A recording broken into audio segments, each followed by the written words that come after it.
In the quaint town of Millbury, where the autumn leaves danced in the crisp air, a young girl named Lily moved into an old, creaking house that had been abandoned for years. The locals whispered about the house, spinning tales of its haunted past. But Lily was oblivious to the stories.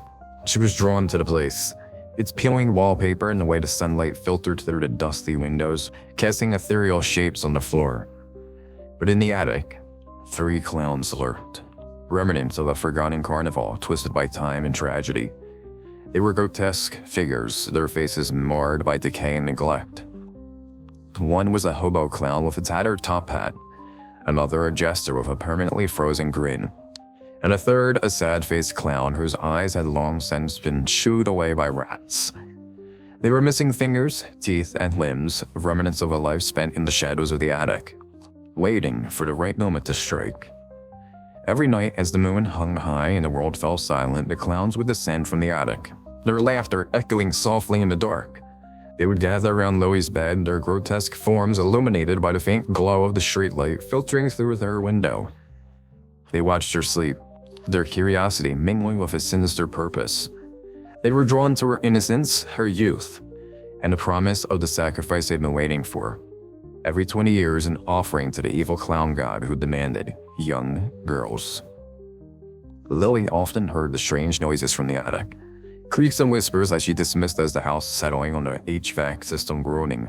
But deep down, a nagging curiosity tugged at her. What lay hidden in the attic? She often imagined it was filled with treasures or perhaps remnants of the former occupants. The thought of climbing those rickety stairs filled her with dread.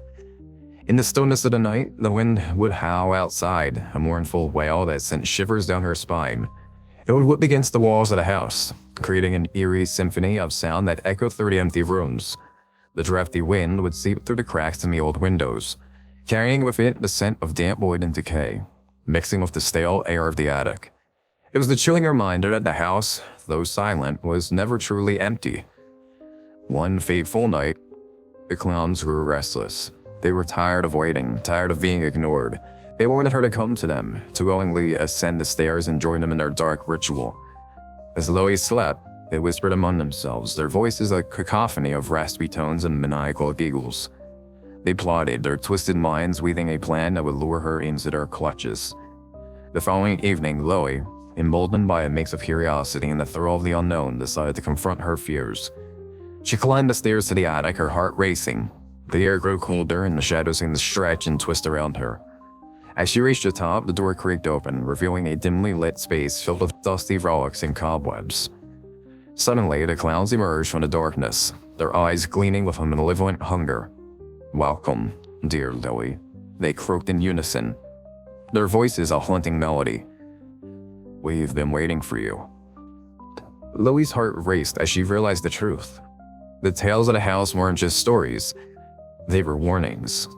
She turned to flee, but the clowns blocked her path, their grotesque forms closing in. "Don't be afraid," the hobo clown rasped, his breath a foul mix of decay and desperation. "Join us. It's your time."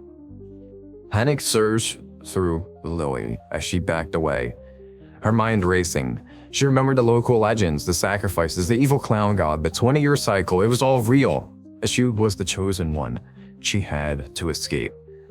With a burst of adrenaline, she dashed past the clowns, and her feet were pounding against the wooden floor as she raced down the stairs.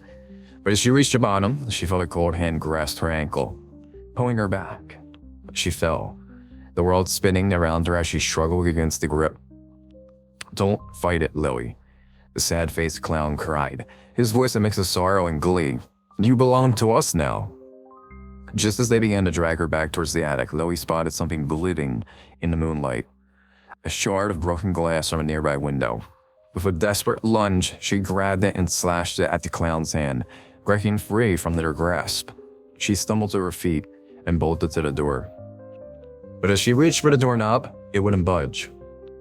Panic seized her as she turned to face the clowns, who were now standing in a line, blocking her escape. Their laughter filled the air, a haunting melody that echoed through the house. "Every 20 years a girl is chosen," the jester clown said, his grin wide and unsettling.